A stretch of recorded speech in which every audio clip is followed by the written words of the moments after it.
back to earth for a minute. Wow, I just, the context that you come from, as you know, not teaching in an English environment, in an English class, this is the first time you've done something like this. In English? In English, yes. Yes. In Spanish? No. Okay. Well, that's good. There's some transferability there then. Integrated teaching. But what I thought was really smart was the cue cards. Right? So that you have a lesson plan that's on paper, but then how is that lesson plan useful for you in the classroom? Maybe on a big piece of paper is not the best choice. So having them on small cue cards, I think is really smart. Because the language was clean, it was accurate, it was short, it was precise, and it worked. It worked really well. Yeah. So I think as a teaching strategy, that was a really great idea. So interactive, hey? Yeah, so interactive. What are some of your comments on how this could work in the classroom? I was listening to Guna's words or message about water, air, and all these natural resources, and I was trying to make associations. And for example, Jakagunandi. So Jakagunandi, you mentioned Jakagunandi several times, but I'm not sure if that's related to any of these natural resources or to the earth in general. So I would like to confirm my guess. I don't know. Jakagunandi. What does it mean? You mentioned, I mean, maybe it's connecting several words, I don't know, but she mentioned that expression several times in her speech, and I wonder what they mean. The name of the earth.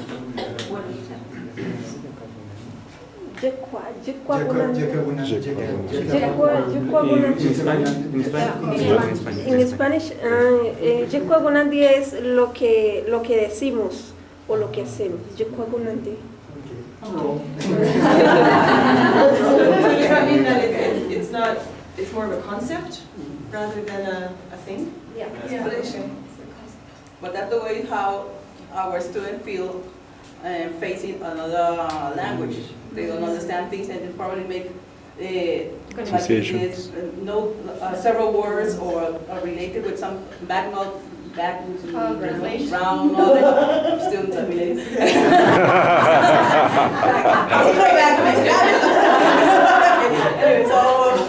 so when they ask, what does this mean? And you say, what is it? Elderly one? Oh, this is different. Oh, okay. What about just the concept of bringing music into your classes? Have you done this before? Yeah. Yeah? So music related to a theme or a topic, or music just because music is enjoyable? I think both have value.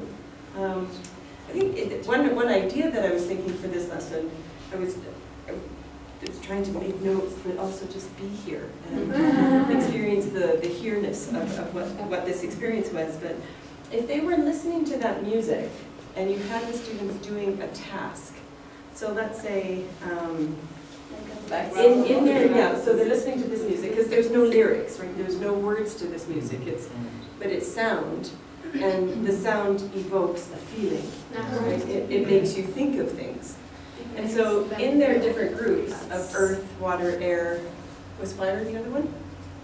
Ancestral knowledge, with the elements, yeah, okay. So in their groups, maybe what they could do is, while they're listening, just on a piece of paper, think of all of the words that they feel, or they think about, when they hear this music. So then they have a bunch of words. Then what can we do with that? Depending on what group of learners you have, we can start to classify them. You could classify them according to nouns, according to verbs, adjectives. And then you could extrapolate that to, okay, let's think of some synonyms that match each of these words. Or maybe you group them completely differently. You group them into... But the problem with me is the feeling of the music. No, because the task is related to. Probably at the end. Probably and before. resources. Yeah. Probably at the end of the. I don't know, I think there's probably an argument for both. Rush to something. Yeah. I think I there- want to feel, I want to concentrate. Yeah, okay, yeah, I can appreciate that. But allowing them also to feel and process at the same time, I think is also another way to look at it. So you could have them listen to the music first, and then do the Or with a task. drawing. Sorry? Drawing. Or with a drawing, and then words down to describe that. Or probably Yeah. could be exercise at the beginning, just in an individually form, and after that, okay, it's time to chart. In Okay. order to follow the music and do the exercise like a lot, to continue feeling relaxed. Yeah. Yeah. Reading with tears. Most of them are known on this call.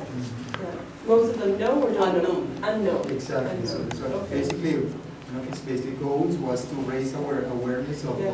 the cultural, about the Arawak community. Mhm. Awareness, cultural awareness about the Arawak community, maybe was one of the Mhm. principal goals.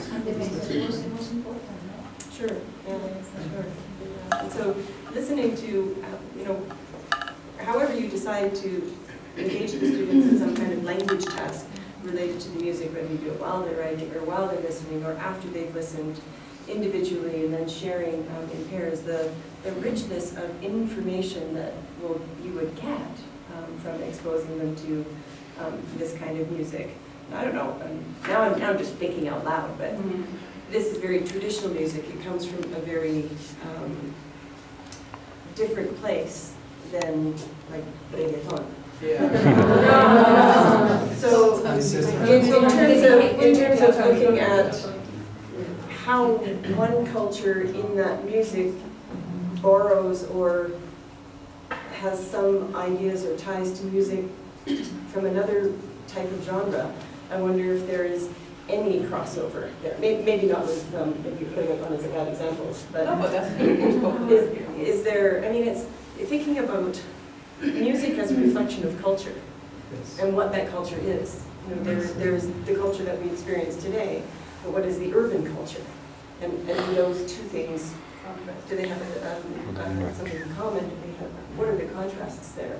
And then what is the language around that rich stuff? The students before, after can create a story, Yeah. a story Based on the music and with resources. draws and writing. Sure, Yes, absolutely. story. Absolutely. Yeah. When we started this activity, and you had to find your sound or your visual first, and then you had to find which card matched your questions. Is there anything you would do differently in the procedure there? Yeah. I mean, procedurally, I thought it was fantastic. Could the students have a speaking opportunity there? We could read it out loud and then analyze if they are matching or not. Yeah, because I didn't get a chance to hear what those ones were. And I'd like to hear that, maybe.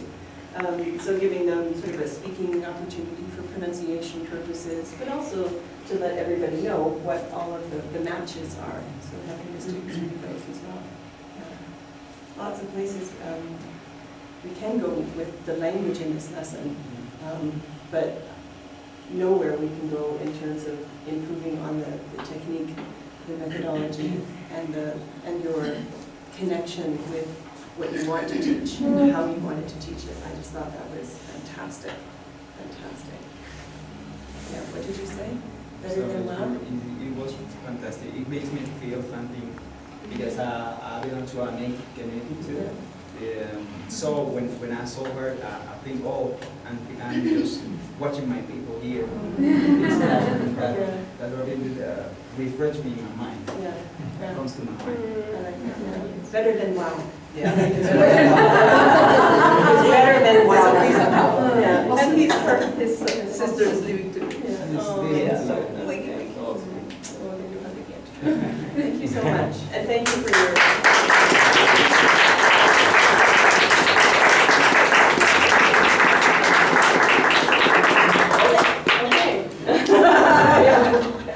all. After we come. There'll be lots of. After that, we can go because we don't have.